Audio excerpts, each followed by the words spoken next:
Regresamos a Buenos Aires Cosmopolita en esta programación especial por el mes del orgullo. Y ya tengo conectado a mi invitado de esta semana. Él es Andrés Gioeni. Andrés fue sacerdote y dejó el sacerdocio para vivir libremente su sexualidad. Andrés, ¿cómo estás? ¿Me escuchas? Ahí lo vamos a conectar. Además, yo le voy contando al público que conozco a Andrés. Yo tengo ya casi 7 años viviendo acá en Buenos Aires y conozco a Andrés desde hace aproximadamente 6 años.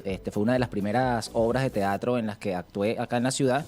Fue bajo su dirección. Andrés, ¿cómo estás? Bien, bien. ¿Ustedes me escuchan bien ahí? Perfecto, ahí sí te escuchamos. Perfecto. ¿Cómo estás? Bien, bien, muy bien. Por suerte, bien. Mira, Andrés, bueno, vamos a compartir entonces con el público un poco de tu historia. ¿Tú eres de qué provincia? De Mendoza. De Mendoza. Cuando era chico, Andrés, cuando eras niño, ¿en algún momento tú tuviste alguna percepción, intuición respecto a tu homosexualidad o siempre te percibías heterosexual? Antes de, por supuesto...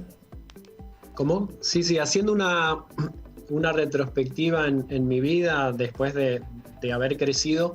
Sí, recuerdo haber tenido un episodio a los 12 años que le comenté a mi mamá que me quería ir de mi casa porque me gustaban los varones. Así le había dicho yo. Sí. ¿Y qué pasó? O sea, ¿cómo fluyó ese episodio? En esa oportunidad ella me hizo ir a hablar con un sacerdote ortodoxo. Sí.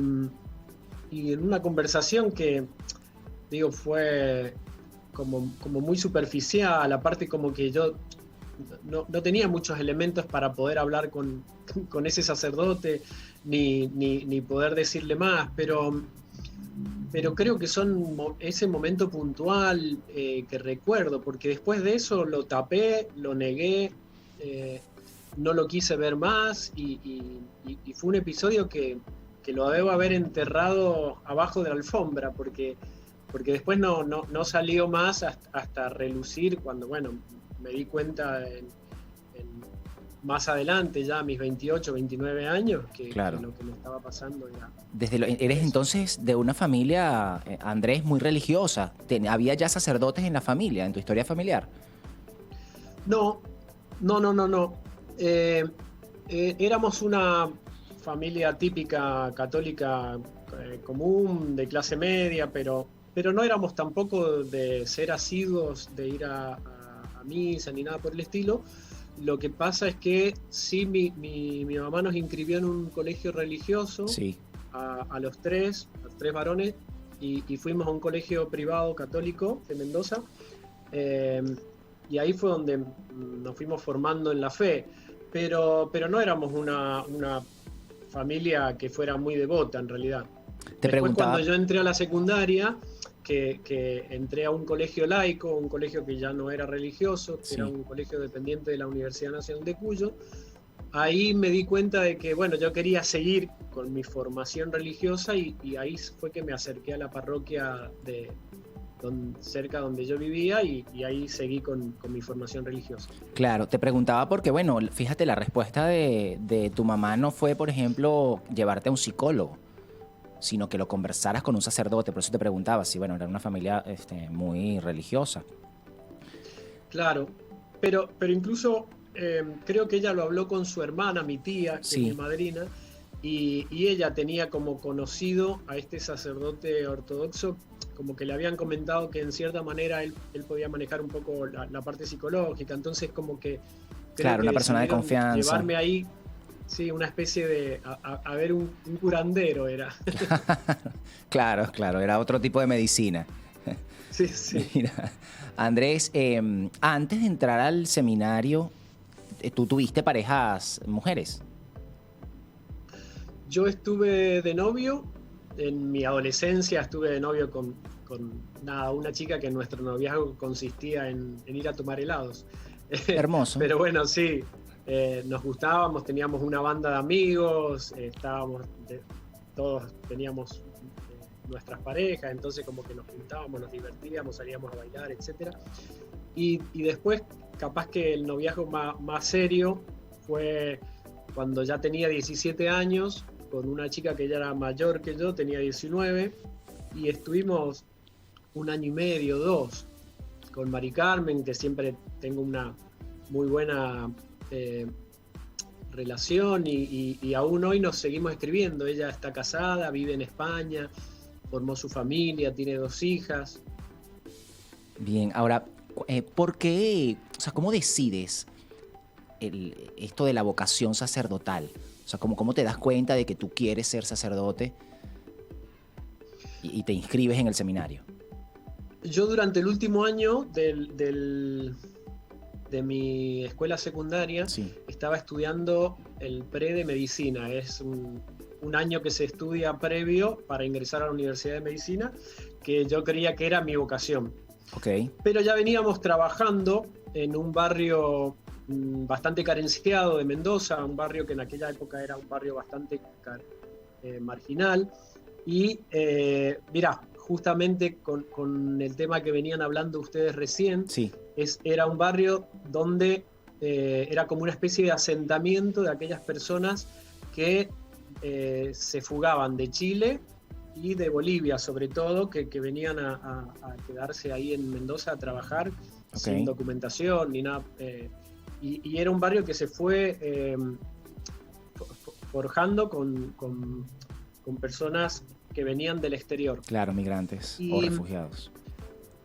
En ese barrio nosotros trabajábamos, dábamos catequesis, y lo que hicimos en el segundo año de empezar a dar catequesis, que le dábamos catequesis a los chicos que venían a tomar el desayuno y a comer en el merendero que teníamos ahí en ese barrio, con Mari Carmen, mi novia, decidimos que los chicos quedaran dando catequesis y nosotros íbamos a ir a visitar las familias de los niños que venían a la catequesis para ver qué necesidades ellos nos podían decir, a ver en qué los podíamos ayudar.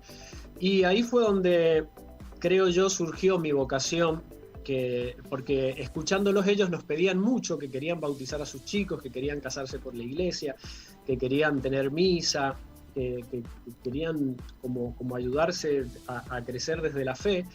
Y yo siempre digo que ahí surgió mi vocación, en el barrio La Favorita, que ahora, bueno, ya es un barrio consolidado, es un barrio muy grande, que son...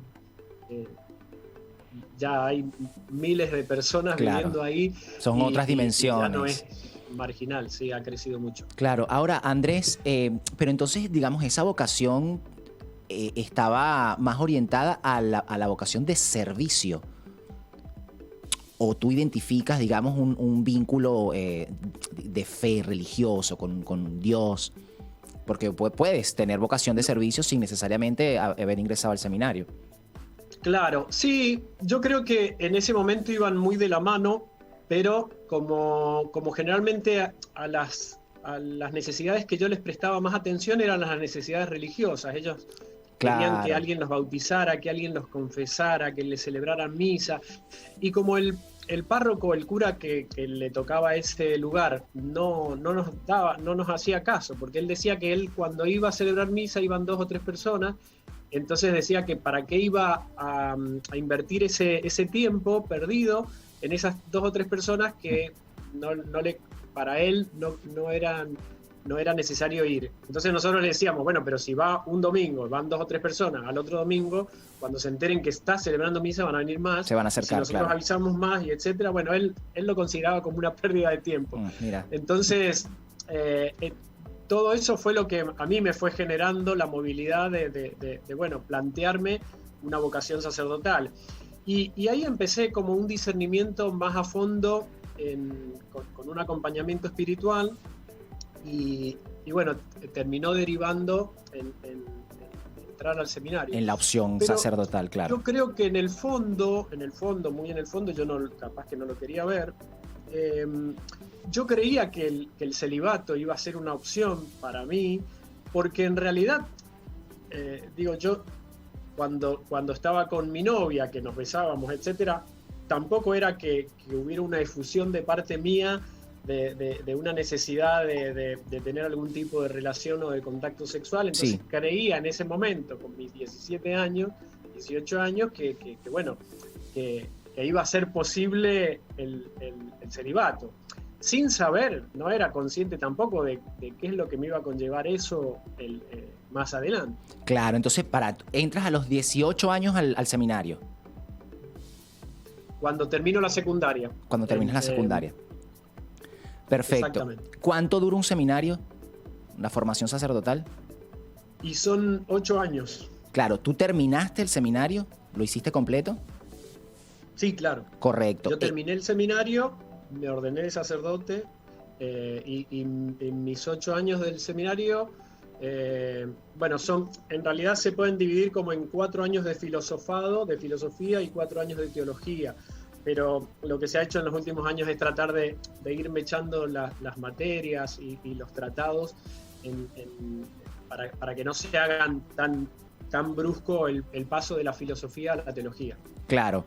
Y el proceso de identificar tu homosexualidad, darte cuenta y entrar en ese conflicto de esa vocación sacerdotal o esa decisión que habías tomado y vivir tu sexualidad libremente, ¿ocurre después o ya comenzaste a tener experiencias de este tipo estando en el seminario? Con experiencias me refiero a, bueno, identificar que te gustaban los hombres. Sí. Es un poco mezclado, porque yo cuando tomo conciencia de que me está pasando esto, yo ya estoy ordenado de sacerdote. Pero si yo también me pongo a analizar mis pasos por el seminario,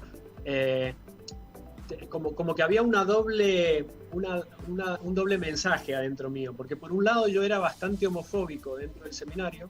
Cualquier persona que yo veía afeminada o que tuviera modismos o que viera que en algún momento me insinuaba algo, yo era determinante, no podía eso entenderlo, y de hecho le exigía a esa persona que hablara con los formadores del seminario para salir, porque para mí esa persona no tenía que estar en el seminario.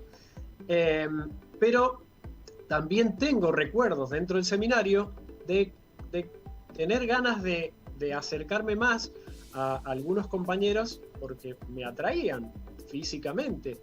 O sea, yo eso lo puedo tomar conciencia más adelante, porque en aquel momento en el seminario yo no me animaba a decirme eso porque capaz que, bueno, no hay peor ciego que el que no quiere ver, claro. Y peor sordo que el que no quiere escuchar. Pero eso me pasaba en ese momento. Entonces, pero cuando tomo conciencia de lo que me está pasando, yo ya estaba ordenado sacerdote. ¿Y cómo pasa el tomar conciencia? O sea, porque si ya te venían ocurriendo estas cosas, pero bueno, lo negabas, ¿qué es lo que hace que sea contundente esa cosa que ya no lo puedas evadir? ¿Cuál fue el momento, la circunstancia? Y yo creo que si un psicólogo me analiza, puede llegar a armar un tratado de la negación. Okay. Claro, sí, porque, a ver, yo durante mi ordenación sacerdotal, cuando ya estoy ordenado sacerdote, ya estoy en una parroquia, empiezo a entrar a la noche en algunos lugares chat, para hacer chat de algún contacto con alguna persona gay. Sí. Teniendo esas cosas que yo hacía por la noche, todavía no me quería rotular ni categorizar. De ponerle etiqueta, claro. Como gay, no me quería poner etiqueta. De hecho, cuando salgo, cuando hablo con mi obispo para decirle que necesitaba tomar una distancia, necesitaba irme, porque yo sabía que estaban pasando cosas de las cuales no iba a volver, yo no me animo a decirle que en realidad lo que me estaba pasando era que yo sabía que era homosexual. Claro. Yo esa conciencia capaz de decir y de ponerme un rótulo, lo hago recién a finales del 2001, ya a mis 4 meses de vivir en Buenos Aires. Yo me vine a vivir a Buenos Aires en junio del 2001, hace exactamente 20 años. Mira.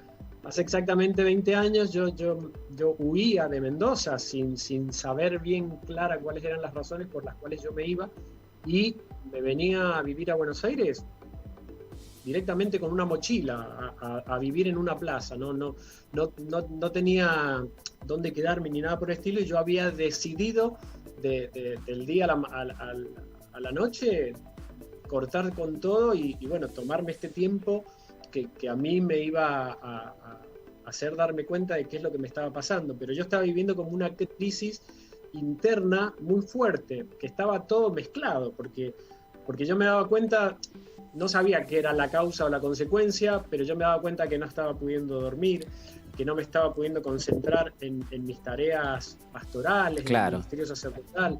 Yo me daba cuenta como que todo lo vivía con una irritabilidad por dentro que no me generaba paz. Claro. Hay un episodio en tu historia, Andrés, que es para hacer una película. Tú atravesaste parte de ese proceso de encontrarte con tu deseo homosexual viviendo en la Catedral de Buenos Aires, dentro de la Catedral de Buenos Aires.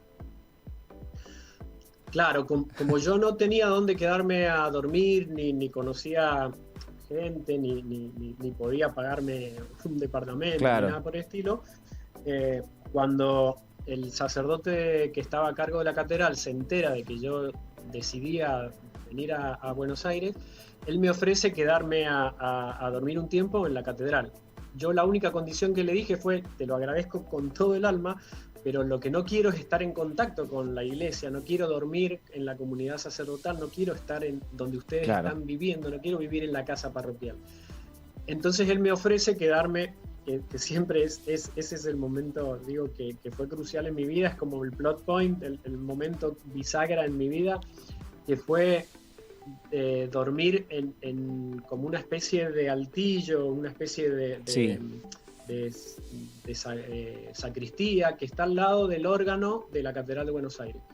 Y era un cuartito que quedaba adentro de la iglesia, pero rezagado, que se había improvisado con una camita por si alguien pasaba algunos días por ahí, se pudiera quedar.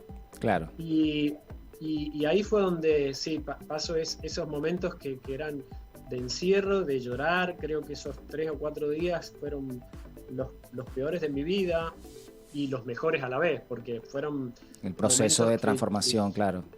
Sí. Mira, Andrés, yo me imaginaba en ese momento que era el jorobado de Notre Dame. Yo decía, yo soy el jorobado de París, yo soy un monstruo, yo necesito estar encerrado, que nadie me vea, estoy condenado a quedarme acá adentro y no puedo salir precisamente porque estoy haciendo algo que no está bien. Es hermosa la metáfora, Andrés. ¿Y cómo sale ese jorobado definitivamente de esa crisis y sale al arco iris? Y bueno, empiezo a utilizar precisamente esa misma figura que era la que yo me había como autoimpuesto, y me doy cuenta de que bueno, el jorobado también era una persona que tenía vida, que tenía sentimientos, que quería salir, porque él no quería estar encerrado ahí, quería ir a descubrir el mundo. Y ahí fue que empiezo a generar como este cambio de empezar a salir y a descubrir qué me estaba pasando. Y en ese momento yo era muy ingenuo, pero muy, muy ingenuo. A tal punto, yo cuento cosas que en ese momento hacía y mis amigos se matan de risa o no saben si ponerse a llorar. Pero yo no sabía ni siquiera cómo hacer para tener un encuentro sexual. De hecho, cuando empezaba a tener mis primeros encuentros sexuales, yo no tenía la conciencia de usar preservativo, porque para mí el preservativo era una mala palabra. Entonces, claro, la gente cuando no podían creer que yo pudiera estar sin... Y nada, tuve que aprender como muchas cosas. Ya en la catedral como que me empecé a buscar lugares donde poder ir a darme cuenta si realmente eso que estaba sintiendo era lo que a mí me estaba pasando. Claro, encontrarte con otras personas también, que otros homosexuales. Claro, pero no sabía dónde buscarlos, porque no es que hubiera ni Grindr, ni Tinder, ni Facebook, claro, ni Instagram, ni nada. Entonces yo me metí en una página de internet buscando como sitios gay friendly y claro, salían algunos bares, salían algunos boliches, pero yo decía, no puedo ir a esos lugares porque yo creía, con la paranoia que llevaba arriba, que alguien me iba a reconocer. Entonces lo más encubierto que encontré fue como un gimnasio que decía que era gay friendly. Entonces me fui a inscribir ahí como para empezar a hacer algo de gimnasia y ver qué es lo que me estaba pasando. Y bueno, ahí fue que Y fue maravilloso, porque además te pusiste en forma.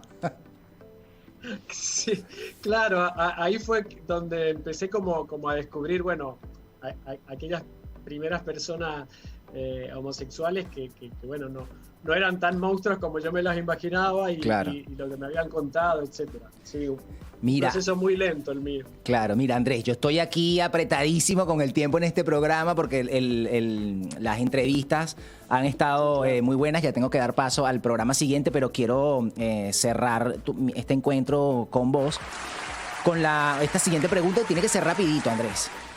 ¿Qué pasa con la fe católica y ser gay? O sea, ¿puedes sostener una fe católica hoy en día con lo que representa la homosexualidad para la iglesia? Sí, sí, de hecho hay cada vez más gente que lo está haciendo, o sea, porque no hay ningún texto en la Biblia que diga que tal como conocemos hoy lo que es ser un homosexual, no hay nada que diga que Dios está en contra de la homosexualidad. Al contrario, cada vez hay más teólogos, más sacerdotes, más pastores que hacen un revisionismo bíblico, y los solamente 7 pasajes que hay en la Biblia que generalmente se utilizan como caballito de batalla, Sí. no hacen referencia a la homosexualidad como se entiende. Siempre se hace referencia a un poder, a un sometimiento, a prostitución sagrada, pero nunca se habla de un consentimiento entre dos personas mayores que mutuamente consienten en tener una relación.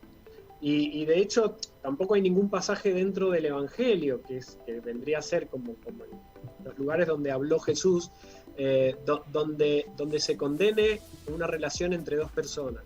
Es más, hay pasajes en los que aparece un Jesús hasta inclusivo con el famoso caso del centurión y su amante que estaba enfermo y Jesús lo cura.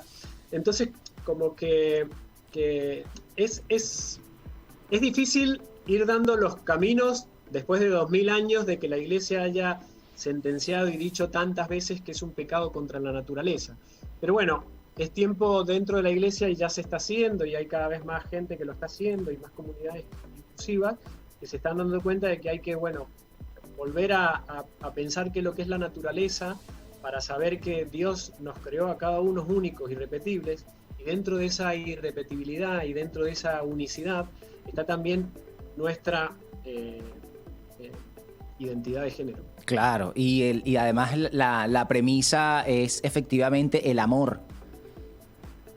Seguro. Entonces, Dios nunca se va a oponer al que la amor gente se entre ame. dos personas. Al contrario, Dios es amor, dos personas se aman, Dios está entre medio. Resuelta la ecuación. Bueno, muchísimas gracias, Andrés. Te mando un abrazo. Muchas gracias por estar en el programa hoy.